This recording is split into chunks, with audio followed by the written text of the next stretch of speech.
What's good, y'all, and welcome to my review for episode 1 of Burn the Witch. Yes, I'm finally reviewing Burn the Witch, guys. I know it's been a while, but hey, schoolwork's a bitch.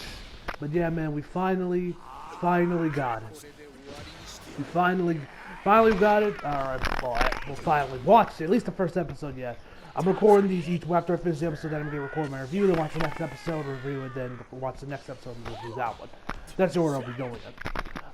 But yeah, now first thing I actually was kind of surprised that this was actually even 3 episodes, because I knew that it was a movie, I was under the impression like, oh, it would be like some, I mentioned this in my reaction too, this would be like some 90-minute, movie or whatever, I thought it would just be like that, but to my surprise, it ended up being like 3 separate episodes. I guess, I don't know, I guess they like combined them all into one when it was aired in theaters, then for Crunchyroll, they put it as 3 separate episodes. I don't know. But hey, what else? So yeah, man, and also because since these episodes aren't like full-length episodes, the reviews might probably end up being a bit short for each one of these. They might not, they might, but whatever. Either way, what did I think of the episode? Overall, I thought the episode was fucking phenomenal. Man. I loved it. The only problem is, this is the last thing I'll say before we jump right into the actual episode and we go into and we get into the goods. One thing this is the thing that kind of bothered me throughout all the promotion material we got from the trailers and like the clips that would drop occasionally. It's the colors. The colors always bothered me when I first saw them. Like I always thought they were flat. James said that it's because they lacked. I believe he said throughout his live streams that the colors lack detail or whatever. Either way, the colors looked off throughout the trailers. It didn't bug me too much when I watched the trailers, but it was definitely a bit obvious to me. Now, actually watching the show in motion throughout the full episode of the runtime of this episode, it actually did not bother me as much as I thought it was going to be. So, to be fair, it didn't really bother me, but I still wanted to bring that up because I still think the colors do look a bit off. But yeah, man, and that's probably the last time I'll mention, but anyway, man, enough me rambling, let's just jump right into this episode. So we started this episode off, with pretty much right where the manga started, which by the way, as you guys know, I read the manga into chapter reactions when the chapters were coming out. Overall, I would say the adaptation work from Studio Colorido was fantastic. Like, there was nothing really major I noticed that got cut. Really, it was pretty much one-to-one to, I want to say this adapted the first 2 chapters. It might have just been the first one. I think it might have actually just been the first one. I mean, and the adaptation overall was really fucking good, so props to them. Anyway, so we started off, you got Nini, she got like, pretty much it actually starts off with that cover page we got with Nini and like the hoodie with like that lollipop in her mouth, which I'm sure made James a very happy man. Anyway, she goes on about how, that fairy tales are such bullshit. It's always, a girl gets to wear a pretty dress, they get a spell cast on them, and they get to wear a pretty dress and be a princess, but it never lasts either because you broke your promise, time run out. Lame, right? And as she's saying all this, you have all these like paparazzi guys just like swarming her, getting pictures of her, and Noelle's like doing her not Noelle. I keep getting their names confused for some reason. Nini's doing her narration. Now, and I don't believe this actually was in the original manga. I think they added this, but you notice this woman, coming towards where Nini and the paparazzi are, and one of the guys ends up bumping into her when she was carrying some groceries and they dropped to the floor. I don't believe that was in the original manga. I believe that was actually, they added that, which I thought was kind of cool considering the role she will play on later on. I won't go into any details yet, just in case, for spoilers or whatever. So anyway, after they bump into her, they still keep swarming her, and she's like, they're all fools. And eventually Nini's just like, alright, I'm tired of this bullshit. She's like so irritating. And then she pulls out her phone, points the camera at them, fires off pretty much a flashbang at them, and she runs away from them, slides down the stairs, which the animation when she slides down the rail of the stairs looked nice. And she goes into like this alleyway before she grabs out this coin from the Western branch of Soul Society, puts it in her phone like she's scanning like a QR code or whatever. And then the doors, and then like the tiles beneath her open up, which I guess that's how she gets into reverse London, I guess, or it was like one of the openings. Either way, it was pretty cool. It was also really nice because, like I said, I read the manga, seeing like manga pages, like seeing them all adapted with color and animation. It looked really cool, man. It's always this is really the first time I've actually really been a manga reader for a series and then watched the anime. I mean, yeah, there was episode 4 or 5 before that, but that was a game. This was a straight up manga that I read and then I watched the anime. So quite interesting to see that. Anyway, So after that, she pretty much goes on like, if people are such fools, when they get if only fools can get spells cast on them, I'd rather be the one cast them. And that's when we got a title card. I was wondering if we were actually gonna go get an OP for this, which doesn't look like we did. But anyway, after that, we head over back to, we actually see Noelle. She's chasing down this buck. She fires off like an attack at it, and like I guess or something at it. And it ends up like I guess spooking him or like angering or whatever because he fires off another attack of his own. And Noelle tells him like, "Yo, don't use magic, otherwise otherwise your antlers are gonna start blossoming." You see like this bud blossom to a flower on top of one of the buck's antlers. And then, out of nowhere, this other animal, this other creature thing, I don't know what it was. It kind of looked like a griffin, but it probably wasn't. Comes rushing in there. Noelle fires another attack, which sends it back into the forest, and then sends, and I think he also fired off an attack that sent Noelle flying over to where the buck is, and she was like grabbing it by the antler. And then eventually they're just like flown off their feet, and then eventually Nini comes in with the save. And like fires off with this net shot, which stops them. And she's like, "What would you have done if I didn't show up earlier?" And she's like, and we also got like little title cards for each one of the characters, which I thought looked pretty nice. And Noelle be low key kind of savage though. She says like, I don't want to hear for anyone that is egregiously late or whatever. And she's. And Noelle's of course complaining about like, "Oh, I got seniority over you, stop calling me by your first name," whatever. So anyway, but they head over back to headquarters. They get back to headquarters. The thing is still broken up, but they have a monitor on top of it. And Nini's like, "Why y'all still haven't fixed it yet? What the hell's going on here?" And they're like, "Oh, sorry, but we were told to do the monitor first." And on the monitor, it's one of Nini's commercials, I guess, because she is an idol, which. I wonder. I'm curious. I'm very curious on why that is. Why that is there. Like, so I'm a big fan of Nini. Want to make sure that gets center stage. What the fuck's going on with that monitor before the rest of it gets finished? But anyway, regardless of such, then once they get over to, I guess, to get like their points or whatever, Nini asked Noelle why she went on a 2-man job alone, and she's like, because you were late, and she's like, yeah, but other people would usually wait, or she would usually wait, and then she said, if I finished the job, I would have gotten, she shows her true guns and straight says that, if I managed to finish the job by myself, I would have gotten the reward, but all to myself. It's like, so that's why you did it. And then Noelle tells like, you make very good money with your job in front London, like just exchange the stuff, and she's like, I got pride, and she just tells her to move out the way. And then we find out that Noelle like lost achievement, which is like, wait, how do I lose achievement points? I took care of that, I plucked all the flowers that blossomed from the buck's antlers, so they wouldn't notice it. And Nini managed to get a point, and she's like, how'd you get points? And she's like, oh, because of my sis at the end. That's my sis at the end done. That's the only reason our payload made it out safe. Love Noelle Nini, man. She's a great character. And so as they're walking, in the background, there's all these guys staring at her, and this one dude that's like blushing, he's like, kawaii. As he pulls out his phone, his friend's like, hey, man, come on, they'll get mad if you catch you taking pictures again, man. So our boy's been doing this before. SMH, man, SMH. So, and then we hear someone yell out, "Let me see your panties." I'm like, what? Who the hell said that? And we find out it's someone outside, and that's Oishi with Balgo, Balgo like holding on to his collar with a death grip, like, "Oh, Oishi, you're a good doggy, please calm down." He's trying to calm down his dog, which Oisushi, I never figured out how to pronounce that damn dog's name. But either way, Oishi is so fucking cute, man. I love Oishi, man. Such a cute dog. I'm sure the plushies instantly sold out as soon as they were available. I don't even know. I know that they were making them. I don't know if they're actually on sale or not. But either way, they probably sold out right quick, because look how cute he is. But anyway. Then you got Nini and Noelle kind of looking on from the window like, should we do anything? I mean, he is our responsibility, but... And then Noel's like, he's all smiles. He'll be fine. Let's go grab some tea. Which is probably the most British thing ever. Let's go grab some tea. I mean, this all takes place in London, so I guess it makes sense. Either way, so they go to this vending machine. They grab some coffee, or maybe it's tea, I don't know.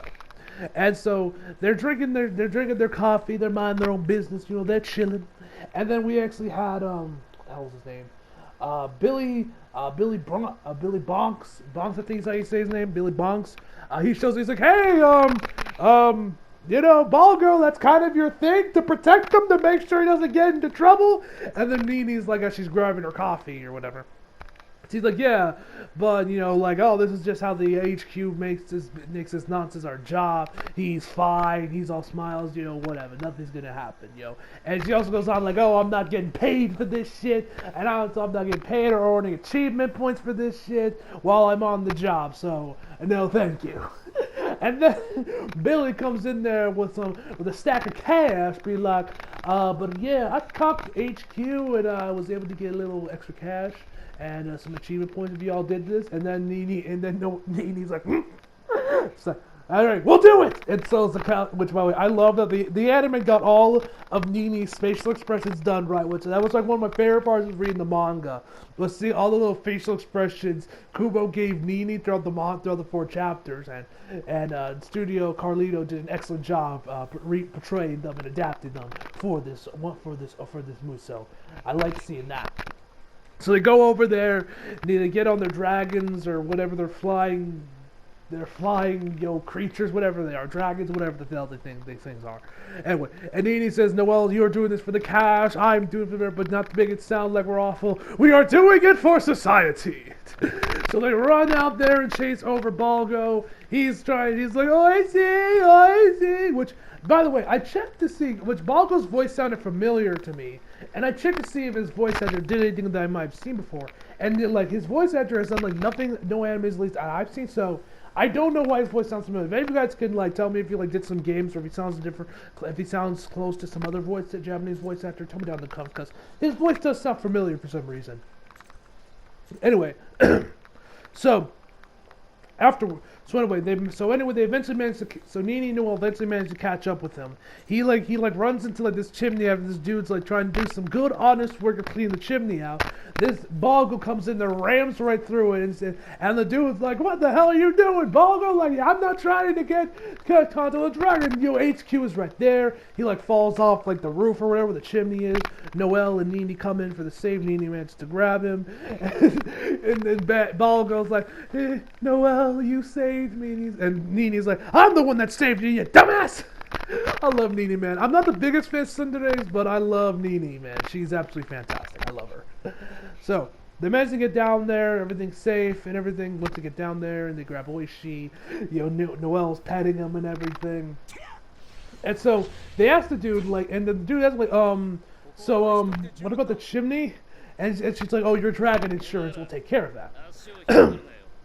So anyway, after that, she actually like pulls out like this like, Noelle asked him if he was in contact with the dragon. He was like, oh no, of course not. Of course, Nini probably doesn't really bodies, and she's like, run the test. So she pulls out this little contraption thing that I feel like works the same way as like a deneuralizer, and then like, well, maybe not, okay, not the same way, but they're similar. Like they both work for like, you know, for like figuring out what's going on. The deneuralizer, Men in Black. I don't know why I'm going on about Men in Black, but I still Men in Black. But you know, the deneuralizer modulates everyone's memory. This device actually has them lick it.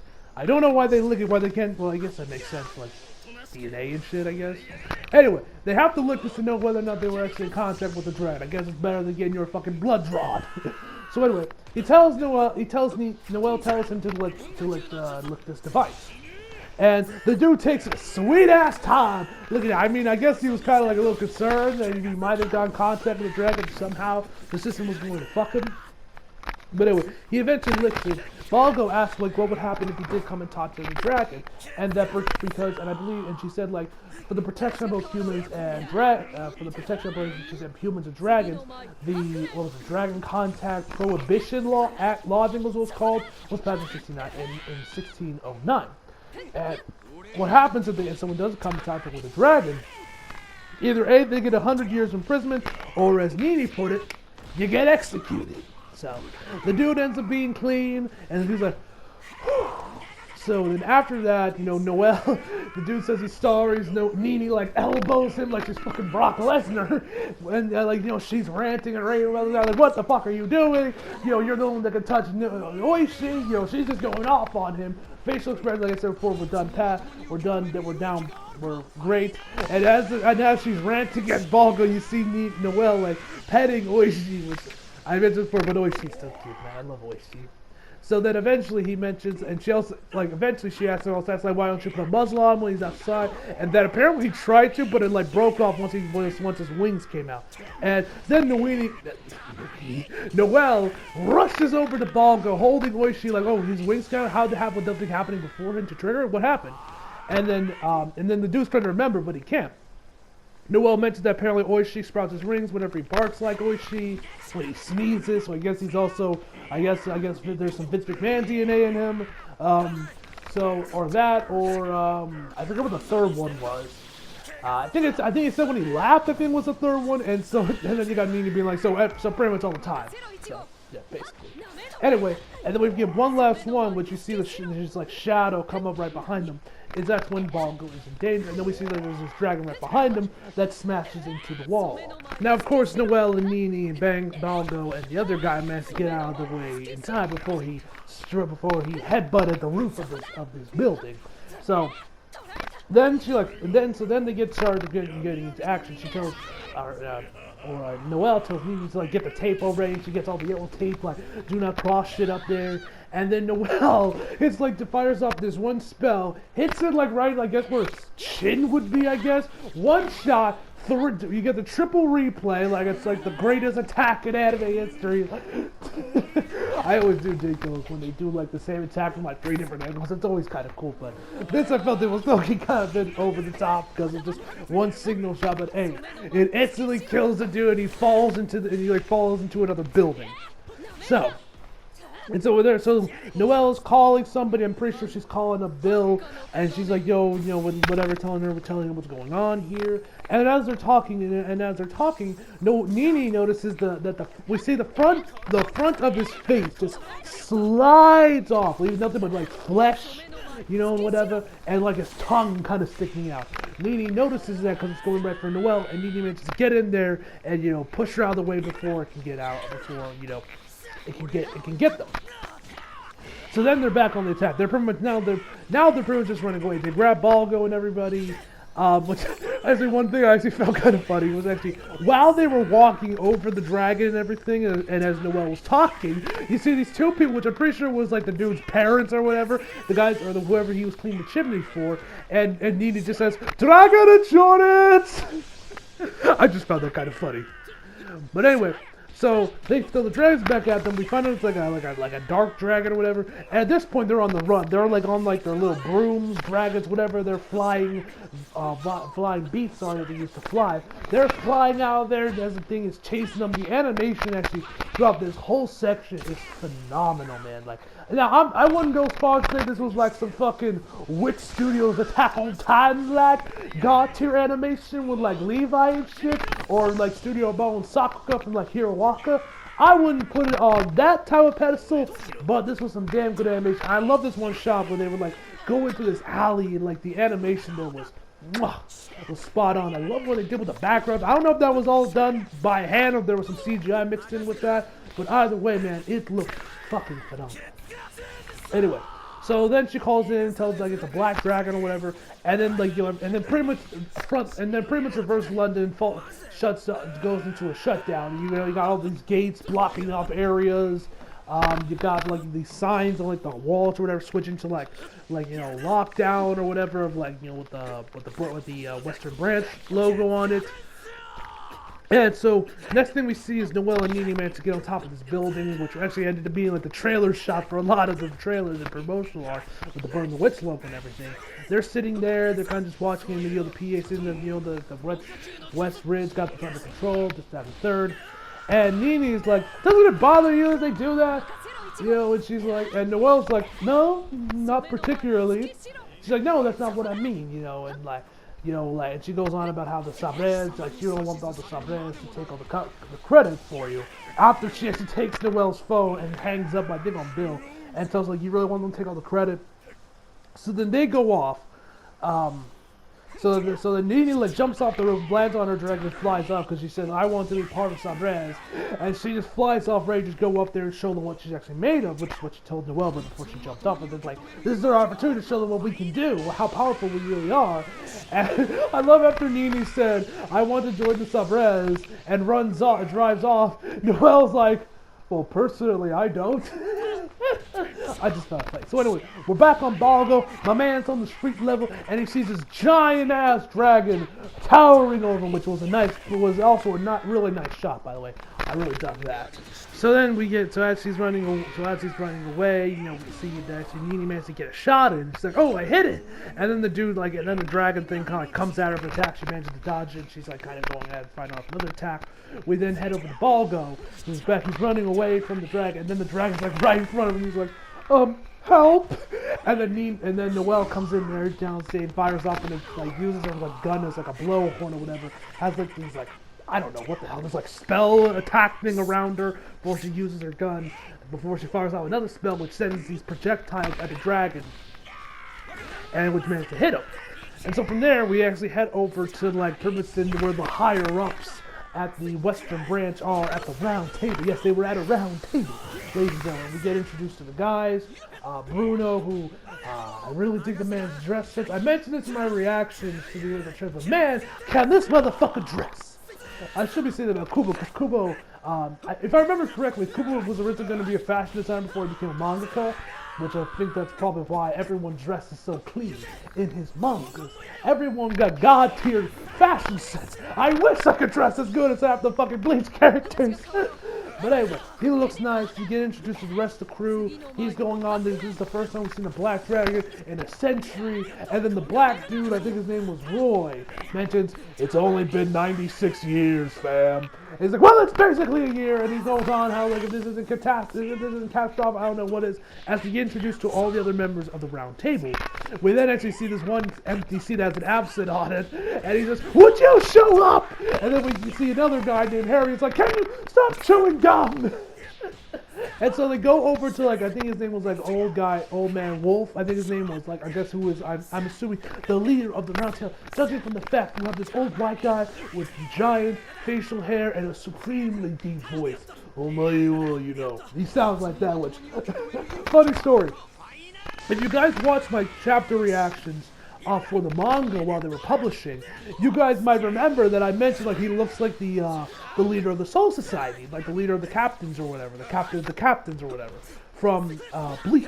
You know, I mentioned I thought he looked like him, and here in the anime, he's even voiced by someone that sounds similar to him. I checked; it doesn't seem like he's voiced by the same guy, but I found that fucking hilarious. So, yeah, man, I just found that hilarious. So he goes on about how we cannot let that this is all due to our own negligence, and that we can't simply let this be. So they're going in for it, and they will now kill the dragon-clad known as Balgo. We see Bruno smiles before we get the shot up against the table where it's circling around. It's like up the table, and we found that the seats are completely empty, and that's when we fade into the credits. We did get an ED, but the ED was actually really nice. I really dug the song they chose for the ED, man. Really dug it. I thought it was a nice little track. And that, ladies and gentlemen, is the end of the first episode of Burn the Witch. I loved it. This was a great start. The animation was great overall. I mentioned my flaws. The color was really the only problem I had with the animation. The adaptation was also fantastic. Nothing really major I noticed that got cut.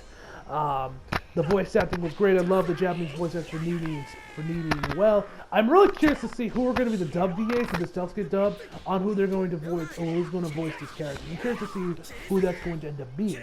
But anyway, guys, overall, I give this episode a 9 out of 10. So yeah.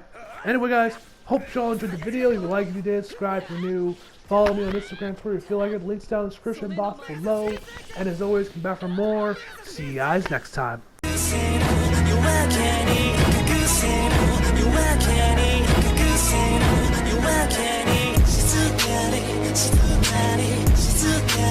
You